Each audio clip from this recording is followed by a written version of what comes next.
ಕಳೆದ ತಿಂಗಳು 25ರಂದು ವಿಜಯಪುರ ಜಿಲ್ಲೆಯ ಬಸವನ ಬಾಗೇವಾಡಿ ತಾಲೂಕಿನ ಮನಗುಳಿ ಪೊಲೀಸ್ ಠಾಣಾ ವ್ಯಾಪ್ತಿಯಲ್ಲಿನ ಮನಗುಳಿ ಪಟ್ಟಣದ ಕೆನರಾ ಬ್ಯಾಂಕ್ನಲ್ಲಿ ನಡೆದಿದ್ದು ಕೋಟ್ಯಂತರ ಮೌಲ್ಯದ ದರೋಡೆ ಪ್ರಕರಣವನ್ನು ಭೇದಿಸಲಾಗಿದೆ ಎಂದು ಎಸ್ಪಿ ಲಕ್ಷ್ಮಣ್ ನಿಂಬರ್ಗಿ ಹೇಳಿದರು. ವಿಜಯಪುರ ನಗರದಲ್ಲಿ ನಡೆದ ಮಾಧ್ಯಮಗೋಷ್ಠಿಯಲ್ಲಿ ಮಾತನಾಡಿದ ಅವರು, ಬ್ಯಾಂಕ್ ಲಾಕರ್ನಲ್ಲಿದ್ದ ಅಂದಾಜು 53.26 ಕೋಟಿ ರೂಪಾಯಿ ಮೌಲ್ಯದ 58.97 ಕೆಜಿ ಗ್ರಾಂ ಬಂಗಾರದ ಆಭರಣಗಳು ಹಾಗೂ ನಗದು ಹಣ ರೂಪಾಯಿ 5,20,450 ಹೀಗೆ ಒಟ್ಟು 53,31,20,450 ಕೋಟಿ ರೂಪಾಯಿ ಮೌಲ್ಯದ ಬಂಗಾರದ ಆಭರಣಗಳು ಹಾಗೂ ನಗದು ಹಣವನ್ನು ಕಳ್ಳತನ ಮಾಡಿಕೊಂಡು ಹೋಗಿದ್ದರು. ಈ ಪ್ರಕರಣದಲ್ಲಿ ಹುಬ್ಬಳ್ಳಿಯ ಆರೋಪಿಗಳಾದ ಸೀನಿಯರ್ ಮ್ಯಾನೇಜರ್ ಕೆನರಾ ಬ್ಯಾಂಕ್ನ ವಿಜಯ್ ಕುಮಾರ್ ಮಿರಿಯಾಲ್, ಹುಬ್ಬಳ್ಳಿ ಖಾಸಗಿ ಉದ್ಯೋಗಿ ಚಂದ್ರಶೇಖರ್ ನೆರೆಲ್ಲ 38 ವರ್ಷ ಹಾಗೂ ಸುನೀಲ್ ತಂದೆ ನರಸಿಂಹಲು ಮೊಕ 40 ವರ್ಷ ಬಂಧಿತರು. ಆರೋಪಿತರು ವ್ಯವಸ್ಥಿತವಾಗಿ ಒಳಸಂಚು ಮಾಡಿ ಬ್ಯಾಂಕ್ನಲ್ಲಿದ್ದ ಬೃಹತ್ ಮೊತ್ತದ ಬಂಗಾರದ ಆಭರಣಗಳನ್ನು ಹಾಗೂ ನಗದು ಹಣವನ್ನು ದೋಚಿಕೊಂಡು ಹೋಗಿದ್ದಲ್ಲದೆ ತನಿಖೆಯ ದಿಕ್ಕು ತಪ್ಪಿಸುವಂತಹ ಹಲವಾರು ದೃಶ್ಯಾವಳಿಗಳನ್ನು ಸೃಷ್ಟಿಸಿದ್ದರು. ಪ್ರಕರಣ ಭೇದಿಸಲಾಗಿದೆ ಎಂದರು. ಅಲ್ಲದೆ ಆರೋಪಿತರಿಂದ ಕೃತ್ಯಕ್ಕೆ ಬಳಸಿದ 2 ಕಾರುಗಳು ಹಾಗೂ ಕಾರುಗಳಲ್ಲಿ ಸಾಗಾಟ ಮಾಡುತ್ತಿದ್ದ ಅಂದಾಜು 10,75 ಲಕ್ಷ ರೂಪಾಯಿ ಮೌಲ್ಯದ 10 ಕೆಜಿ ಬಂಗಾರದ ಆಭರಣ ಹಾಗೂ ಆಭರಣ ಕರಗಿಸಿದ ಬಂಗಾರದ ಗಟ್ಟಿಗಳನ್ನು ವಶಪಡಿಸಿಕೊಂಡು ಇನ್ನುಳಿದ ಆರೋಪಿತರು ಹಾಗೂ ಕಳವಾದ ವಸ್ತುಗಳ ಪತ್ತೆ ಕಾರ್ಯಾಚರಣೆ ನಡೆಯುತ್ತಿದೆ ಎಂದರು. ಇವತ್ತಿನ ದಿನ ಕಳೆದ ತಿಂಗಳು ಮನಗುಳಿಯಲ್ಲಿ ಆದಂತಹ ಕೆನರಾ ಬ್ಯಾಂಕ್ ಕಳ್ಳತನ ಪ್ರಕರಣಕ್ಕೆ ಸಂಬಂಧಪಟ್ಟಂತೆ ಇವತ್ತಿನ ಪತ್ರಿಕಾಗೋಷ್ಠಿಯನ್ನು ಕರೆಯಲಾಗಿದೆ. ಈ ಪತ್ರಿಕಾಗೋಷ್ಠಿ ಇದು ಭಾಗ 1. ಸೊ ಇದರಲ್ಲಿ ಆಗಿರುವಂತಹ ಘಟನೆಗಳು ಮತ್ತು ಈಗ ತನಿಖೆಯಲ್ಲಿ ಆದಂತಹ ಏನು ಘಟನೆಗಳಿದ್ದಾವೆ ಅದನ್ನು ತಮ್ಮ ಗಮನಕ್ಕೆ ತರ್ತಾ ಇದ್ದೀವಿ. ದಿನಾಂಕ 23/5/2025 ಮತ್ತು 24/5/2025 ಈ 2 ದಿನಗಳು ಮಧ್ಯದಲ್ಲಿ ಮನಗುಳಿಯಲ್ಲಿದ್ದಂತಹ ಬ್ಯಾಂಕಿನಲ್ಲಿ ಕಳ್ಳತನ ಆಗಿದೆ ಅಂತಂತೇಳಿ ಅವರ ಬ್ಯಾಂಕ್ ಮ್ಯಾನೇಜರು ಒಂದು ಕಂಪ್ಲೇಂಟನ್ನು ಕೊಟ್ಟಿದ್ದರು. ಬ್ಯಾಂಕ್ ಸೇಫ್ ಲಾಕರ್ ರೂಮನ್ನು ಒಳಗಡೆ ನುಗ್ಗಿ ಬ್ಯಾಂಕ್ನಲ್ಲಿದ್ದಂತಹ ಸುಮಾರು 53,26,00,000 ಮೌಲ್ಯದ 58 ಕೆಜಿ ಬಂಗಾರ ಮತ್ತು 5 ಲಕ್ಷ ರೂಪಾಯಿ ದುಡ್ಡು ಕಳ್ಳತನ ಆಗಿದೆ. ಸೊ ಯಾರು ಮಾಡಿದರೆ ಗೊತ್ತಿಲ್ಲ ಅಂತಂಥೇಳಿ ಅವ್ರ ಬ್ಯಾಂಕ್ ಮ್ಯಾನೇಜರ್ ಒಂದು ಕಂಪ್ಲೇಂಟನ್ನು ಕೊಟ್ಟಿರ್ತಾರೆ. ಆ ಹಿನ್ನೆಲೆಯಲ್ಲಿ ಮನಗುಳಿ ಪೊಲೀಸ್ ಠಾಣೆಯಲ್ಲಿ ಅಪರಾಧ ಕ್ರಮಾಂಕ ಸಂಖ್ಯೆ 69/25 ಮತ್ತು BNS ಅಡಿಯಲ್ಲಿ ಸೆಕ್ಷನ್ಸ್ಗಳ ಅಡಿಯಲ್ಲಿ ಪ್ರಕರಣವನ್ನು ದಾಖಲು ಮಾಡಿಕೊಂಡು ಪೊಲೀಸ್ ಇಲಾಖೆ ಈ ಪ್ರಕರಣವನ್ನು ಕೈಗೊಂಡಿರುತ್ತದೆ. ಆದಂತಹ ಪ್ರಮಾಣ ಮತ್ತು ಆದಂತಹ ಘಟನೆಗೆ ಸಂಬಂಧಪಟ್ಟಂತೆ ಪೊಲೀಸ್ ಇಲಾಖೆ ಒಟ್ಟು 8 ತನಿಖಾ ತಂಡಗಳನ್ನು ರಚನೆ ಮಾಡಿರುತ್ತೆ. ಅಡಿಷನಲ್ SP ನಮ್ಮ ರಾಮನಗೌಡ ಹಟ್ಟಿಯವರ ಮಾರ್ಗದರ್ಶನದಲ್ಲಿ 8 ತಂಡಗಳು ಕೆಲಸವನ್ನು ನಿರ್ವಹಿಸೋದಕ್ಕೆ ಒಂದು ಆದೇಶವನ್ನು ಮಾಡಿ DSP ರೂರಲ್ ಅವರ ಒಂದು ತಂಡ, CPI ರೂರಲ್ ಅವರ ಒಂದು ತಂಡ, DSP ಸೆನ್ ಸುನೀಲ್ ಕಾಂಬ್ಳೆ ಅವರ ಒಂದು ತಂಡ, DSP ಬಾಗೇವಾಡಿ ಬಲ್ಲಪ್ಪ ನಂದಗಾವಿ ಅವರ ಒಂದು ತಂಡ, ಟೆಕ್ನಿಕಲ್ ತಂಡ ಮತ್ತು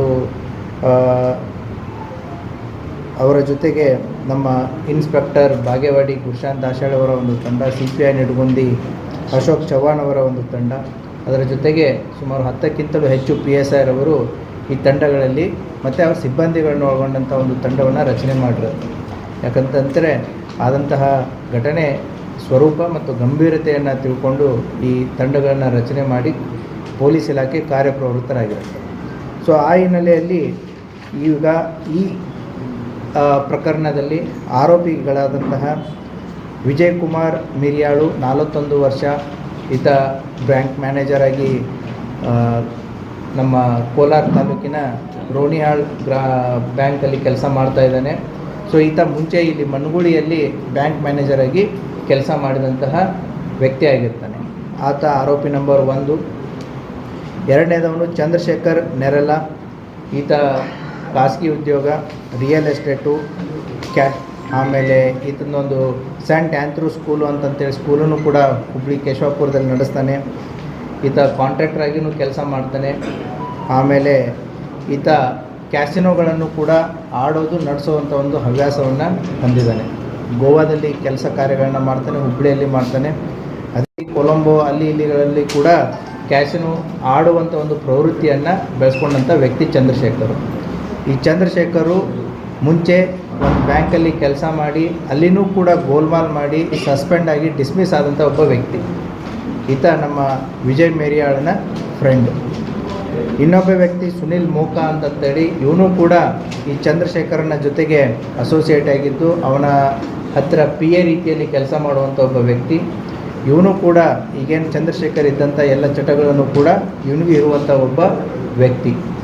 ಈ ಮೂವರು ಈಗ ಆರೋಪಿಗಳನ್ನ ನಾವು ಬಂಧನ ಮಾಡಿದ್ದೀವಿ. ಈ 3 ಜನ ಆರೋಪಿಗಳಿಂದ ಅವರು ಕೃತ್ಯಕ್ಕೆ ಬಳಸಿದಂತಹ 2 ಕಾರುಗಳು, ಅದರ ಜೊತೆಗೆ ಅವರಿಂದ ರಿಕವರಿ ಆದಂತಹ ಸುಮಾರು 10.5 kg ಕರಗಿಸಿದ ಬಂಗಾರ ಮತ್ತು ಆಭರಣಗಳನ್ನು ಈ 3 ವ್ಯಕ್ತಿಗಳಿಂದ ವಶಪಡಿಸಿಕೊಂಡಿದ್ದೀವಿ. ಸುಮಾರು 10,75,00,000 ವ್ಯಾಲ್ಯೂವಿನ ವಸ್ತುಗಳನ್ನು ಅವರಿಂದ ಈ 3 ಜನ ವ್ಯಕ್ತಿಗಳಿಂದ ವಶಪಡಿಸ್ಕೊಂಡಿದ್ದೀವಿ. ಈ ಪ್ರಕರಣದಲ್ಲಿ ಇನ್ನೂ ಹಲವಾರು ಆರೋಪಿಗಳು ಹೊರಗಿದ್ದು ಅವರಲ್ಲಿದ್ದಂತಹ ಮಾಲುಗಳನ್ನು ನಾವು ವಶಪಡಿಸಿಕೊಳ್ಳೋದು, ಅವ್ರನ್ನ ಪತ್ತೆ ಮಾಡೋದು ಮತ್ತು ವಶಪಡಿಸಿಕೊಳ್ಳುವುದು ಕೂಡ ಬಾಕಿ ಇದೆ. ಸೊ ಆ ಹಿನ್ನೆಲೆಯಲ್ಲಿ ಪ್ರಕರಣದಲ್ಲಿ ಮಾಡಿದವರು ಯಾರು ಅನ್ನೋದನ್ನು ಭೇದಿಸುವುದರಲ್ಲಿ ಯಶಸ್ವಿಯಾಗಿದೆ. ಈ ಪ್ರಕರಣದಲ್ಲಿ ಇದ್ದಂತಹ ಆರೋಪಿಗಳನ್ನು ಪತ್ತೆ ಮಾಡಲಾಗಿದೆ ಮತ್ತು ಇನ್ನೂ ಉಳಿದ ಆರೋಪಿಗಳ ಬಗ್ಗೆ ಹೆಚ್ಚಿನ ತನಿಖೆಯನ್ನು ಕೈಗೊಂಡು ಅವರಿಂದನೂ ಕೂಡ ನಾವು ಇದನ್ನು ಡಿವೈಡ್ ಮಾಡ್ಕೊಂಡಿದ್ದಾರೆ, ಹಂಚಿಕೊಂಡಿದ್ದಾರೆ.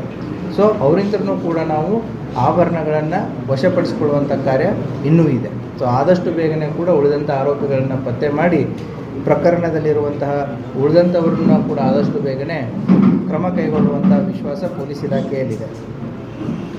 ನೀವು ಕೇಳುವಂಥ ಕೆಲವು ಪ್ರಶ್ನೆಗಳಿಗೆ ನಾನೇ ಮೊದಲು ಕೆಲವೊಂದಿಷ್ಟು ಉತ್ತರಗಳನ್ನು ಕೊಡ್ತೀನಿ. ಸೊ ಇದು ಸುಮಾರು ತಿಂಗಳುಗಳಿಂದ ಪ್ಲ್ಯಾನ್ ಮಾಡಿದ್ದಾರೆ. ಫೆಬ್ರವರಿ ತಿಂಗಳಿಂದಲೇ ಇದನ್ನು ಪ್ಲ್ಯಾನ್ ಮಾಡಿದ್ದಾರೆ. ಯಾವ ರೀತಿ ಇದನ್ನು ಮಾಡಬೇಕು, ಎಕ್ಸಿಕ್ಯೂಟ್ ಮಾಡಬೇಕು ಅನ್ನೋದನ್ನು ಹಲವಾರು ಬಾರಿ ಚರ್ಚಿಸಿದ್ದಾರೆ. ಹಲವಾರು ಬಾರಿ ಇವರು ಮಣಗುಳಿಗೂ ಕೂಡ ಬಂದು ಹೋಗಿದ್ದಾರೆ. ಅಲ್ಲಿ ಇದ್ದಂಥ ಏರಿಯಾವನ್ನು ಪೂರ್ತಿ ಸ್ಟಡಿ ಮಾಡಿದ್ದಾರೆ. ಎಲ್ಲೆಲ್ಲಿ CCTVಗಳಿವೆ, ನಾವು ಯಾವ ದಾರಿಯಲ್ಲಿ ಬರಬೇಕು, ಯಾವ ರೂಟಲ್ಲಿ ಹೋಗಬೇಕು, ಯಾವ ರೀತಿ ಮಾಡಬೇಕು ಅನ್ನೋದನ್ನು ಕೂಡ ಅವರು ಹಲವಾರು ತಿಂಗಳುಗಳಿಂದ ಅದನ್ನು ಸ್ಟಡಿ ಮಾಡಿದ್ದಾರೆ. ಆಮೇಲೆ ಇದನ್ನು ಬ್ಯಾಂಕಲ್ಲಿದ್ದಂಥ ಕೀಸ್ಗಳನ್ನು ಈ ವಿಜಯ್ ಏನಿದ್ದಾನೆ ಪ್ರಿವಿಯಸ್ ಮ್ಯಾನೇಜರು, ಆತ ಮೇದಲ್ಲಿ ಟ್ರಾನ್ಸ್ಫರ್ ಆಗ್ತಾನೆ. ಮಣಗುಳಿಯಲ್ಲಿ ಮೇ 9ರವರೆಗೂ ಕೆಲಸ ಮಾಡಿದ್ದಾನೆ. ತದನಂತರ ಅಲ್ಲಿಂದ ವರ್ಗಾವಣೆಯಾಗಿ ರೂನಿಯಾಳ್ ಬ್ರಾಂಚಿಗೆ ಹೋಗಿದ್ದಾನೆ. ಅವನು ಹೋಗೋಕ್ಕಿಂತ ಮುಂಚೆನೇ ಮಾರ್ಚ್ ಮತ್ತು ಏಪ್ರಿಲ್ ತಿಂಗಳುಗಳಲ್ಲಿ ಈ ಬ್ಯಾಂಕಿನ ಕೀಸ್ಗಳಿಗೆ ಏನಿರ್ತವೆ, ಈ ಕೀಸ್ಗಳನ್ನು ಈ ಆರೋಪಿಗಳಿಗೆ ಕೊಟ್ಟು ಅವುಗಳನ್ನು ಡುಪ್ಲಿಕೇಟ್ ಕೀಗಳನ್ನು ಮಾಡಿಸಿದ್ದಾರೆ. ಸೊ ಆ ಡುಪ್ಲಿಕೇಟ್ ಕೀಗಳು ಕೂಡ ವರ್ಕ್ ಆಗುತ್ತೋ ಇಲ್ಲೋ ಅನ್ನೋದಕ್ಕೆ ಕೂಡ ಹಲವಾರು ಬಾರಿ ಅದನ್ನು ಟೆಸ್ಟ್ ಆ್ಯಂಡ್ ಟ್ರಯಲ್ ಮಾಡಿದ್ದಾರೆ. ಸೊ ಯಾವಾಗ ಸಕ್ಸಸ್ ಆಗಿದೆ ವೇಟ್ ಮಾಡಿದ್ದಾರೆ. ಏನು ಅಂತಂದರೆ ಇದ್ದಂತಹ ಈ ವಿಜಯ್ ಮೇರಿಯಾಳ್ ಮ್ಯಾನೇಜರ್ ಏನಿದ್ದಾನೆ ಆತ ವರ್ಗಾವಣೆ ಆಗಿ ಹೋಗೋವರೆಗೂ ಕೂಡ ಕಾಯ್ದಿದ್ದಾರೆ. ಅಂದರೆ ನಾಳೆ ಇದು ಅವನ ಮೇಲೆ ಬರಬಾರ್ದು, ಯಾಕಂದರೆ ರೆಸ್ಪಾನ್ಸಿಬಿಲಿಟಿ ಅವನ ಮೇಲೆ ಇರುತ್ತೆ ಅಂತಂಥೇಳಿ ಅವನ ಮೇಲೆ ಬರಬಾರ್ದು. ಸೊ ಹೊಸ ಸೆಟಪ್ ಏನು ಬರುತ್ತೆ ಅವ್ರ ಮೇಲೆ ಬರಲಿ ಅನ್ನುವಂಥ ಒಂದು ಸಮಯಾವಕಾಶಕ್ಕೆ ಕಾಯ್ದಿದ್ದಾರೆ. ಇನ್ನು ಮೇ 9ನೇ ತಾರೀಕು ಟ್ರಾನ್ಸ್ಫರಾಗಿ ಹೋಗ್ತಾನೆ. ಅವರ ಜೊತೆಗೆ ಇನ್ನೂ ಕೆಲವೊಂದಿಷ್ಟು ಸಿಬ್ಬಂದಿಗಳು ಅಲ್ಲಿಂದ ಟ್ರಾನ್ಸ್ಫರ್ ಆಗ್ತಾರೆ. ಹೊಸ ಸೆಟಪ್ ಬರುತ್ತೆ. ಹೊಸ ಸೆಟಪ್ ಬಂದ ಮೇಲೆ ಇದೇನು 4 Saturday Sunday ಇರುತ್ತೆ. ಸೊ ಜನ ಇರಲ್ಲ ಆ ಟೈಮಲ್ಲಿ ಅಂತಂಥೇಳಿ ಸೊ ಆ ಸಂದರ್ಭದಲ್ಲಿ ಮಾಡಿದರೆ ಸೊ ಹೋದ ಹಳೆ ಮ್ಯಾನೇಜರ್ ಮೇಲೆ ಬರುವಂಥ ಸಾಧ್ಯತೆಗಳು ಕಡಿಮೆ, ಹೊಸ ಸೆಟಪ್ ಮೇಲೆ ಬರಲಿ ಅಂತಂಥೇಳಿ ಆ ಡೈರೆಕ್ಷನ್ದಲ್ಲಿ ಇದನ್ನು ಮೇ 23 ಮತ್ತು 24ನೇ ತಾರೀಕಿಗೆ ಎಕ್ಸಿಕ್ಯೂಟ್ ಮಾಡುವಂಥ ಒಂದು ಪ್ಲ್ಯಾನನ್ನು ಮಾಡ್ತಾರೆ. ಅಲ್ಲಿ ಚಲನವಲನಗಳು ಓಡಾಡಿದ್ದನ್ನು ನಮಗೆ ಸಾಕಷ್ಟು ಕುರುಹುಗಳಿದ್ದಾವೆ. ಅವರು ಮೇ 23ನೇ ತಾರೀಕನೇ ಮಾಡಬೇಕು ಅನ್ನುವಂಥ ಒಂದು ಆಶಾಭಾವನೆಯಲ್ಲಿರ್ತಾರೆ. ಅವತ್ತು RCB ಮತ್ತು ನಮ್ಮ ಸನ್ರೈಸರ್ಸ್ ಹೈದರಾಬಾದ್ ಮ್ಯಾಚ್ ಇರುತ್ತೆ. ಸೊ ಹಾಗಾಗಿ ಹೊರಗಡೆ ಜನರ ಓಡಾಟ ಸಾಕಷ್ಟು ಇರುತ್ತೆ, ಹುಡುಗರ ಓಡಾಟ ಜಾಸ್ತಿ ಇರುತ್ತೆ. ಸೊ ಅನ್ಫಾರ್ಚುನೇಟ್ಲಿ ಅವತ್ತು ಮಳೆನೂ ಆಗಲ್ಲ ಮತ್ತು ಆ ಮ್ಯಾಚನ್ನು RCB ಸೋಲುತ್ತೆ. ಸೊ ಆ ಹಿನ್ನೆಲೆಯಲ್ಲಿ RCB ಸೋತಿದ್ದಕ್ಕೆ ಮಳೆ ಬರದೇ ಇದ್ದದಕ್ಕೋಸ್ಕರ ಸೊ ಅವತ್ತಿನ ಪ್ಲ್ಯಾನನ್ನು ಅವರು ಪೋಸ್ಟ್ಪೋನ್ ಮಾಡ್ತಾರೆ. ಒಂದು ವೇಳೆ RCB ಗೆದ್ದು ಅಲ್ಲಿ ಪಟಾಕ್ಷಿಗಳ ಸಂಭ್ರಮ ಆಗಿದ್ದರೆ ಆ ಸೌಂಡಲ್ಲಿ ಒಳಗಡೆ ನುಗ್ಗಬೇಕು ಅನ್ನೋದು ಅವ್ರದ್ದು ಪ್ಲ್ಯಾನ್ ಆಗಿರುತ್ತೆ. ಸೊ ಹಾಗಾಗಿ 23ನೇ ತಾರೀಕು ಈ ಎರಡೂ ವಿಚಾರಗಳಿಂದ ಅದನ್ನು ಪೋಸ್ಟ್ಪೋನ್ ಮಾಡ್ತಾರೆ. 24ನೇ ತಾರೀಕನ್ನು ಆಯ್ಕೆ ಮಾಡ್ಕೋತಾರೆ. ಅದು ಶನಿವಾರ, ಅವತ್ತು ಕೂಡ ರಜೆ ಇರುತ್ತೆ. ಮತ್ತು ಇವರಿಗೆ ಎಲ್ಲೆಲ್ಲಿ CCTVಗಳಿರ್ತವೆ ಏನಿರ್ತವೆ ಅನ್ನೋದೆಲ್ಲ ಗೊತ್ತಿರುತ್ತೆ. ಅವುಗಳನ್ನು ಎಲ್ಲ ಡೈವರ್ಟ್ ಮಾಡಿ ಇಟ್ಟಿರ್ತಾರೆ. ಸೊ ಅಷ್ಟೇ ಅಲ್ಲದೆ ಕೂಡ ಅಲ್ಲಿ ಹೈ ಮಾಸ್ಕ್ ಲೈಟ್ ಇರುತ್ತೆ, ಹೈ ಮಾಸ್ಕ್ ಲೈಟದ್ದನ್ನು ಕೂಡ ಇವರು ಕೇಬಲನ್ನು ಕಟ್ ಮಾಡಿ ಅದನ್ನು ಆಫ್ ಮಾಡಿರ್ತಾರೆ. ಸೊ 24ನೇ ತಾರೀಕು ಅವರು ಬಂದಂಥ ದಾರಿಗಳು, ಹೋದಂಥ ದಾರಿಗಳು, ಸೊ ಏನೇನು ಮಾಡಬೇಕು, ತಮ್ಮ ಇರುವಿಕೆಯನ್ನು ಯಾವ ರೀತಿ ಅದನ್ನು ಮುಚ್ಚಿಡಬೇಕು, ಎಲ್ಲ ರೀತಿಯಿಂದ ಅವರು ಪ್ರಯತ್ನಗಳನ್ನು ಮಾಡಿರ್ತಾರೆ. ಸೊ ರಸ್ತೆ ಆಗಿರ್ಬೋದು, ಟೆಕ್ನಾಲಜಿ ಆಗಿರ್ಬೋದು, ಬೇರೆ ಏನೆಲ್ಲ ಮಾಡ್ಬೋದು, ಸಾಕಷ್ಟು ರೀತಿಯ ಇಂಗ್ಲೀಷ್ ಮೂವೀಸ್ಗಳನ್ನು, ಹಿಂದಿ ಮೂವೀಸ್ಗಳನ್ನು, ನೆಟ್ಫ್ಲಿಕ್ಸು, ಅಮೆಜಾನ್ಸ್ಗಳಲ್ಲಿ ಸಾಕಷ್ಟು ಅವುಗಳನ್ನು ಅಧ್ಯಯನ ಮಾಡಿ ಪ್ಲ್ಯಾನನ್ನು ಮಾಡಿರ್ತಾರೆ. ಸೊ ಯಾವ ರೀತಿ ನಾವು ಪೊಲೀಸರಿಂದ ತಪ್ಪಿಸ್ಕೊಳ್ಬೋದು ಅಂತ ಅವರ ವೇಷಭೂಷಣಗಳನ್ನು ಕೂಡ ಅವರು ಡಿಸೈಡ್ ಮಾಡಿರ್ತಾರೆ. ಯಾವ ವ್ಯಕ್ತಿಗೆ ಯಾವ ರೀತಿಯಾದಂಥ ವೇಷಭೂಷಣಗಳನ್ನು ಹಾಕಬೇಕು, ಹೇಗೆ ಹಾಕಬೇಕು. ಸೊ ಪ್ರತಿಯೊಂದನ್ನು ಮಾಸ್ಕು, ಹೆಲ್ಮೆಟ್ಟು, ಮರೀಚಿಕೆಗಳನ್ನು ಯೂಸ್ ಮಾಡ್ತಾರೆ. ಸೊ ಯೂಸ್ ಮಾಡಿ ಎಲ್ಲಿಯೂ ಕೂಡ ಕುರುಹುಗಳು ಬರಬಾರ್ದು ಅನ್ನುವಂಥ ಒಂದು ಇದರಲ್ಲಿ ಪ್ಲ್ಯಾನನ್ನು ಮಾಡಿರ್ತಾರೆ. ಅಷ್ಟೇ ವೆಹಿಕಲ್ಸ್ಗಳನ್ನು ಯಾವ ರೀತಿ ಯೂಸ್ ಮಾಡಬೇಕು ಅನ್ನೋದನ್ನು ಕೂಡ ಅವರು ಮೊದಲೇ ಪ್ರೀ ಪ್ಲ್ಯಾನ್ ಮಾಡಿದ್ದಾರೆ. ಸೊ ಇಲ್ಲಿ ಒಂದು ಟ್ರಕ್ಕನ್ನು ಯೂಸ್ ಮಾಡಿದ್ದಾರೆ, ಇಲ್ಲಿ ಓಡಾಡೋದಕ್ಕೆ 2 ವೀಲರ್ಸ್ಗಳನ್ನ ಯೂಸ್ ಮಾಡಿದ್ದಾರೆ. ಸೊ ಆ ಟ್ರಕ್ಗಳಲ್ಲಿ ಈ 2 ವೀಲರ್ಸ್ಗಳನ್ನು ಸಾಗಿಸಿದ್ದಾರೆ. ಸೊ ದ್ಯಾಟ್ ಆ 2 ವೀಲರ್ಸ್ಗಳು ಎಲ್ಲಿ ಹೋಯ್ತು, ಏನು ಮಾಡ್ತು ಅನ್ನೋದನ್ನು ಗೊತ್ತಾಗಬಾರ್ದು ಅಂತ. ಸೊ ಈ ರೀತಿಯಾದಂತಹ ಅಂದರೆ ಈ ಮೂವೀಸ್ಗಳ ಪರಿಣಾಮ, ನೆಟ್ಫ್ಲಿಕ್ಸು, ಅಮೆಜಾನ್ಸ್ಗಳಲ್ಲಿ ಬರುವಂತಹ ಕ್ರೈಮ್ ಸ್ಟೋರೀಸ್ಗಳು, ಇವುಗಳನ್ನು ಎಲ್ಲವನ್ನು ನೋಡಿ ಮಾಡಿ ಇದನ್ನು ಸರಿಯಾದಂಥ ಒಂದು ಪ್ಲ್ಯಾನನ್ನು, ಸಿದ್ಧತೆಯನ್ನು ಮಾಡ್ಕೊಂಡಿದ್ದಾರೆ. ಅದೇ ರೀತಿ ನೀವು ಪ್ರಶ್ನೆಗಳನ್ನು ಕೇಳಿದ್ದೀರಾ, ಬ್ಲ್ಯಾಕ್ ಮ್ಯಾಜಿಕ್ ಮಾಡಿದ್ದಾರೆ ಸರ್, ಬ್ಲ್ಯಾಕ್ ಮ್ಯಾಜಿಕ್ ಮಾಡಿದ್ದಾರೆ, ಯಾಕೆ, ಏನು, ಎಂತ ಅಂತಂತೇಳಿ. ಅದಕ್ಕೂ ಕೂಡ ತಾವು ಸ್ಟಾರ್ಟಿಂಗಲ್ಲಿ ಹಲವಾರು ಪ್ರಶ್ನೆಗಳನ್ನು ಕೇಳಿದ್ರಿ. ಈ ಬ್ಲ್ಯಾಕ್ ಮ್ಯಾಜಿಕ್ ಮಾಡಿದ್ದನ್ನು ಕೂಡ ಇವರು ಬೇರೆ ಬೇರೆ ರಾಜ್ಯಗಳಲ್ಲಿ ಆದಂತಹ ಬ್ಯಾಂಕ್ ಅಫೆನ್ಸಸ್ಗಳು ಯಾವ ರೀತಿ ಇತ್ತು, ಏನಿತ್ತು, ಅವುಗಳನ್ನು ಕೂಡ ಇವರು ಅಧ್ಯಯನ ಮಾಡಿದ್ದಾರೆ. ಸೊ ತಮಿಳುನಾಡು ಮತ್ತು ಕೇರಳಗಳಲ್ಲಿ ಬ್ಲ್ಯಾಕ್ ಮ್ಯಾಜಿಕ್ ಮಾಡಿ ಬ್ಯಾಂಕ್ಗಳನ್ನು ಕಳ್ಳತನ ಮಾಡಿರುವಂಥ ಹಲವಾರು ಘಟನೆಗಳನ್ನು ಇವರು ನೋಡಿಬಿಟ್ಟು ಅಲ್ಲಿ ಬ್ಲ್ಯಾಕ್ ಮ್ಯಾಜಿಕ್ಕನ್ನು ಮಾಡಿ ಕುಂಕುಮ, ಅರಿಶಿನ, ಕರ್ಪೂರ, ಊದಿನ ಕಡ್ಡಿ, ಏನೇನು ಬೇಕು ಎಲ್ಲ ಬ್ಯಾಂಕ್ ತುಂಬ ಎಲ್ಲ ಮಾಡಿ, ಸೊ ದ್ಯಾಟ್ ಪೊಲೀಸರ ಅಟೆನ್ಷನನ್ನು ಡೈವರ್ಟ್ ಮಾಡೋದಕ್ಕೆ. ಸೊ ಮಾಡಿದವರು ಮೋಸ್ಟ್ಲಿ ಕೇರಳ ಮತ್ತು ತಮಿಳುನಾಡು ಕಡೆದವರು ಇರಬಹುದೇನೋ ಅನ್ನುವಂಥ ಊಹೆ ಪೊಲೀಸರಿಗೆ ಬರಲಿ ಅನ್ನುವಂಥ ಒಂದು ದಾರಿ ತಪ್ಪಿಸುವಂಥ ಒಂದು ಮಾರ್ಗವನ್ನು ಅವರು ಕೈಗೊಂಡಿದ್ದಾರೆ. ಅಷ್ಟೇ ಅಲ್ಲದೆ ಬ್ಯಾಂಕಲ್ಲಿ ತಾವು ಈಗಾಗಲೇ ತಮಗೆ ಗೊತ್ತಿರೋ ಹಾಗೆ ಖಾರದ ಪುಡಿಯನ್ನು ಎರಚಿದ್ದಾರೆ, ಮಾಡಿದ್ದಾರೆ ಅಂತಂತೇಳಿ ತಾವು ಕೂಡ ವರದಿಯನ್ನು ಮಾಡಿದ್ರಿ. ಇದು ಡಾಗ್ ಸ್ಕ್ವಾಡ್ ಆಗಿರ್ಬೋದು, ಅಥವಾ ಪೊಲೀಸರಿಗೆ ಫಿಂಗರ್ ಪ್ರಿಂಟ್ ಸಿಗಬಾರ್ದು ಅಂತಂತೇಳಿ ಗ್ಲೌಸ್ಗಳನ್ನ ಯೂಸ್ ಮಾಡೋದಾಗಿರ್ಬೋದು, ಇವನ್ನೆಲ್ಲ ಅವರು ಸ್ಟ್ಯಾಂಡರ್ಡಾಗಿ ಮಾಡಿದ್ದಾರೆ. ಅಷ್ಟೇ ಅಲ್ಲದೆ ಕೂಡ ಈಗ ಅವರು ಹಲವಾರು ಮಾಡೆಲ್ಸ್ಗಳನ್ನು ಸ್ಟಡಿ ಮಾಡಿದ್ದಾರೆ. ಸೊ ಕೆಲವೊಂದಿಷ್ಟು ವಿಚಾರಗಳನ್ನು ತನಿಖೆ ಹಿತದೃಷ್ಟಿಯಿಂದ ನಾನು ಇವಾಗ ಯಾವುದನ್ನು ಕೂಡ ರಿವೀಲ್ ಮಾಡ್ತಾ ಇಲ್ಲ. ಇವತ್ತು ತಾವು ಕೇಳ್ತಾ ಇರೋದು ಇದು Managuli part 1. Still there is a Managuli part 2 awaited ಇದೆ.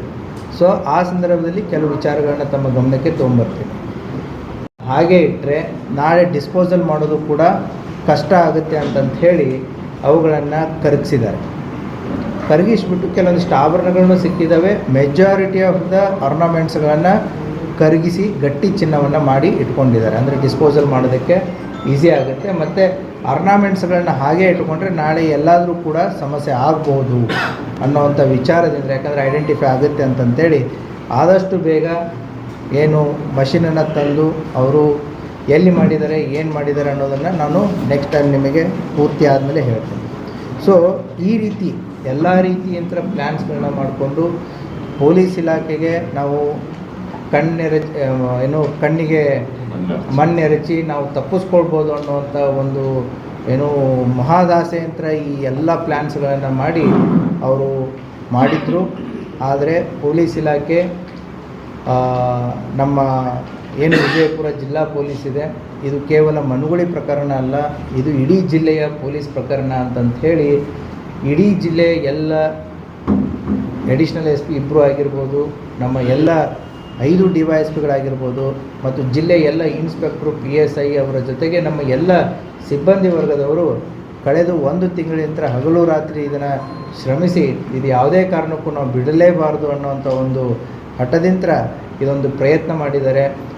ಅವರ ಪ್ರಯತ್ನದ ಫಲವಾಗಿ ಇವತ್ತು ಆರೋಪಿಗಳು ಪತ್ತೆ ಆಗಿದ್ದಾರೆ. ಮತ್ತು ಈ ಪ್ರಕರಣದಲ್ಲಿ ಇನ್ನೂ ಸಾಕಷ್ಟು ಕೆಲಸಗಳು ಬಾಕಿ ಇದೆ. ಅದೇ ರೀತಿಯೂ ಕೂಡ ನಮ್ಮ ಪೊಲೀಸ್ ಇಲಾಖೆಯ ಹಿರಿಯ ಅಧಿಕಾರಿಗಳು DGP ಸರ್ ಅವರಂಥ ಸಲೀಂ ಸರ್ ಆಗಿರ್ಬೋದು, ನಮ್ಮ ADG L&O ಆದಂಥ ಹಿತೇಂದ್ರ ಸರ್ ಅವರಾಗಿರ್ಬೋದು, ಮತ್ತು ನಮ್ಮ ಬೆಳಗಾವಿ IGP ಸರ್ ಅವರಾಗಿದ್ದರು, ನಮಗೆ ಸೂಕ್ತವಾದಂಥ ಮಾರ್ಗದರ್ಶನವನ್ನು ಕೊಟ್ಟು ಅವರು ಅಡ್ವೈಸ್ ಮಾಡಿದ್ದು ಇಷ್ಟೇ. ಇದು ಅಮೌಂಟನ್ನು ಕೇಳ್ಪಟ್ಟು ಶಾಕ್ ಆಗಿರೋದು. ಎರಡನೇದ್ದು ಅವರು ಅಡ್ವೈಸ್ ಮಾಡಿರೋದು ಇಂಥ ಅವಕಾಶಗಳು ಕಡಿಮೆ ಸರ್ವಿಸಲ್ಲಿ, ಸೊ ಇಂಥ ಪ್ರಕರಣಗಳನ್ನು ನೀವು ಪತ್ತೆ ಮಾಡಿದರೆ ಪೊಲೀಸ್ ಇಲಾಖೆಗೆ, ರಾಜ್ಯಕ್ಕೆ, ಸರ್ಕಾರಕ್ಕೆ ನೀವು ಹೆಸರು ತಂದು ಕೊಡ್ತೀರಾ, ಚೆನ್ನಾಗಿ ಕೆಲಸ ಮಾಡಿ ಅಂತಂತ ಹೇಳಿ ಸುಮಾರು 1 ತಿಂಗಳ ನಂತರ ಮಾರ್ಗದರ್ಶನವನ್ನು ಮಾಡಿ ಈ ಕೆಲಸ ಸಕ್ಸಸ್ ಆಗೋದಕ್ಕೂ ಕೂಡ ಅವರು ಕೂಡ ಕಾರಣೀಭೂತರಾಗಿರ್ತಾರೆ. ಪರ್ಟಿಕ್ಯುಲರ್ಲಿ ನಮ್ಮ IGP ಚೇತನ್ ಸಿಂಗ್ ರಾಥೋರ್ ಸರ್ ಅವರು ಕೂಡ ಪ್ರತಿದಿನ ಈ ಪ್ರಕರಣಕ್ಕೆ ಸಂಬಂಧಪಟ್ಟಂತೆ ಬೆಳಿಗ್ಗೆ ಸಾಯಂಕಾಲವರೆಗೂ ಎಲ್ಲ ತನಿಖಾ ತಂಡದವರ ಜೊತೆಗೆ ನಿರಂತರವಾದಂಥ ಸಂಪರ್ಕವನ್ನು ಇಟ್ಕೊಂಡು ಯಾವುದೇ ರೀತಿಯಾದಂತಹ ತನಿಖಾ ತಂಡಕ್ಕೆ ಪ್ರೆಷರ್ ಫಾರ್ಮ್ ಆಗಲಾರ್ದೇ ಅದನ್ನು ಒಂದು ವೈಜ್ಞಾನಿಕ ರೀತಿಯಲ್ಲಿ ಒಂದು ಲಾಜಿಕಲ್ ಎಂಡಿಗೆ ಕರ್ಕೊಂಡು ಹೋಗುವಂಥ ಒಂದು ಇದಕ್ಕೆ ಪೊಲೀಸ್ ಇಲಾಖೆ ಎಲ್ಲ ಹಿರಿಯ ಅಧಿಕಾರಿಗಳು ಕೂಡ ಇದಕ್ಕೆ ಕಾರಣೀಭೂತರಾಗಿದ್ದಾರೆ. ಸೊ ಆ ಹಿನ್ನೆಲೆಯಲ್ಲಿ ತಾವು ಕೂಡ ಮಾಧ್ಯಮದವರು ಕೂಡ ನಮ್ಮ ಪೊಲೀಸ್ ಇಲಾಖೆಯ ಜೊತೆಗೆ ಸಾಕಷ್ಟು ರೀತಿಯಲ್ಲಿ ಹಲವಾರು ರೀತಿಯಲ್ಲಿ ಸಹಕರಿಸಿದ್ದೀರಾ. ಈ ಪ್ರಕರಣ ಪತ್ತೆ ಆಗೋದಕ್ಕೂ ಕೂಡ ನೀವು ಕಾರಣೀಭೂತರಾಗಿರ್ತೀರ. ಆ ಹಿನ್ನೆಲೆಯಲ್ಲಿ ಎಲ್ಲರಿಗೂ ಕೂಡ ಧನ್ಯವಾದಗಳನ್ನ ತಿಳಿಸುತ್ತೆ. ಅದೇ ರೀತಿ ಈ ತನಿಖೆಯಲ್ಲಿ ಇನ್ವಾಲ್ವ್ ಆದಂಥ ಎಲ್ಲ ಸಿಬ್ಬಂದಿವರೆಗೂ, ಒಬ್ಬ ಪೊಲೀಸ್ ಕಾನ್ಸ್ಟೇಬಲ್ ಹಿಡ್ಕೊಂಡು SP ಅವರೆಗೂ ಕೂಡ ಇದರಲ್ಲಿ ಕೆಲಸ ಮಾಡಿದ್ದಾರೆ. ಅವರ ಪ್ರತಿಯೊಂದು ಎಫರ್ಟನ್ನು ಪೊಲೀಸ್ ಇಲಾಖೆ ಅಪ್ರಿಷಿಯೇಟ್ ಮಾಡುತ್ತೆ, ಐಡೆಂಟಿಫೈ ಮಾಡುತ್ತೆ, ಅವರ ಕಾರ್ಯವನ್ನು ಶ್ಲಾಘಿಸುತ್ತೆ. ಸೋ ಫಾರ್ ನೀವು ಕೇಳಿರೋದು ಇದು part 1, part 2 is still awaited. Thank you. Part 2 one by one ಗೋಲ್ಡನ್ನು ಕರಗಿಸೋದಂದ್ರೆ ಈಗ ಯಾರು ಅದರ ಆಕ್ಚುಲಿ ಓನರ್ ಇದ್ದಾರೆ ಅವ್ರಿಗೆ ಅದೇ ಸಿಗೋದು ಬಹಳ ಕಷ್ಟ ಆಗುತ್ತೆ. How it is very difficult for them to get their own. Will answer you later regarding this. Sir ಇಷ್ಟೆಲ್ಲ ಮಾಸ್ಟರ್ ಮೈಂಡ್ ಮಾಡಿದ್ರು, ಸಿಕ್ಕಾಡ್ಕೊಂಡ್ರೆ ಹೆಂಗೆ ಸರ್?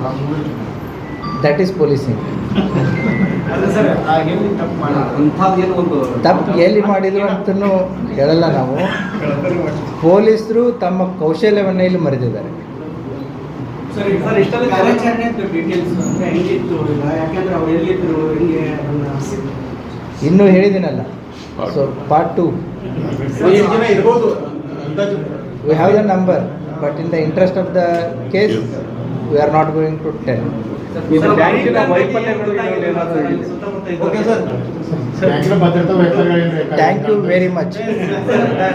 ಟ್ರೀಟ್ಮೆಂಟ್ ಬಗ್ಗೆ ಏನು ಗೊತ್ತಾಗಿರ್ಲಿಲ್ಲ ಸರ್, ಅಲ್ಲಿ ಲೋಕಲ್ ಅಥವಾ ಬ್ಯಾಂಕ್ ಅವರಿಗೆ ಆಯ್ತು, ಜನರಿಗೆ ಆಯ್ತು, ಅನುಮಾನ ಅಂತ ಬರಬೇಕಲ್ಲ ಇಷ್ಟೆಲ್ಲ. ಸಿ, ನೀವು ಹೇಳೋ ಎಲ್ಲ ಪ್ರಶ್ನೆಗಳಿಗೆ ಮುಂಜಾಗ್ರತವಾಗಿ ಏನೇ ಬಂದಿದ್ರು ಇದು ನಡೀತಿರಲಿಲ್ಲ. But yes, incident has happen and we have done it. Sir ಈಗ ಹುಬ್ಬಳ್ಳಿ ಅಂತ ಒಂದು ಸಣ್ಣ ಬ್ಯಾಂಕ್ ಒಳಗೆ ಎಷ್ಟು ಚಿನ್ನಾಭರಣ ಇಟ್ಟಿರೋದ್ರ ಬಗ್ಗೆನೂ ಒಂದು ದೊಡ್ಡ ಮೊತ್ತದ್ದು, ಯಾಕಂದ್ರೆ ನಗರ ಪ್ರದೇಶದಲ್ಲಿ ಇಡೋದೇ ಕಡಿಮೆ, ಇಷ್ಟು ಅದಕ್ಕೆ ಸಂಬಂಧಪಟ್ಟಂತೆ ಬ್ಯಾಂಕಿನವರು ಸೂಕ್ತ ಕ್ರಮವನ್ನು ಕೈಗೊಳ್ತಾರೆ. ಅದ್ರ ಬಗ್ಗೆನೂ ಏನಾದರೂ ಸಿಗ್ತಾ ಅಂತ, ಯಾಕಂದ್ರೆ ಅದು ಕೆಲವೊಂದು ಟೈಮ್ ಅದು ಕೂಡ ಅನಧಿಕೃತ ಆಗಿರೋ ಸಾಧ್ಯತೆಗಳು ಇರ್ತಾರೆ. ಇಲ್ಲ, ಅನಧಿಕೃತ ಯಾವುದೂ ಇಲ್ಲ, ಪ್ರತಿಯೊಂದನ್ನು ಕೂಡ ಅಧಿಕೃತವಾಗಿಯೇ ಇದೆ. ಸರ್ ಎಷ್ಟು ಜನದ್ದು ಗ್ರಾಹಕರದ್ದು ಚಿನ್ನಾಭರಣ? Still it is matter of investigation. So bank is having the records of it. So ಜನರು ಇನ್ನೊಂದು ಹೇಳ್ತೀನಿ, ಜನರು ಯಾವುದೇ ರೀತಿಯಾದಂತಹ ಏನು ಗಾಬರಿ ಆಗಿರ್ಬೋದು ಅಥವಾ ಸಂಶಯ ಆಗಿರ್ಬೋದು ಒಳಗಾಗುವಂಥ ಅವಶ್ಯಕತೆ ಇಲ್ಲ. ಪೊಲೀಸ್ ಇಲಾಖೆ ಅವ್ರ ಜೊತೆಗಿದೆ, ಬ್ಯಾಂಕು ಕೂಡ ಅವ್ರ ಜೊತೆಗಿದೆ. ಸೊ ನಾವು ಅವ್ರಿಗೆ ಪ್ರಾಮಿಸ್ ಮಾಡಿದ್ವಿ, ವಿಲ್ ವರ್ಕ್ ಆನ್ ಇಟ್ ಅಂತಂತೇಳಿ. ಗ್ರಾಹಕರು ಕೂಡ ಪೊಲೀಸ್ ಇಲಾಖೆ ಮೇಲೆ ಏನು ನಂಬಿಕೆಯನ್ನು ಇಟ್ಟು ನಮ್ಮ ಜೊತೆಗೆ ಸಹಕರಿಸಿದ್ದಾರೆ, ಅವ್ರಿಗೂ ಕೂಡ ಧನ್ಯವಾದಗಳು. Work is half done, still half work is pending and will do it. Thank you.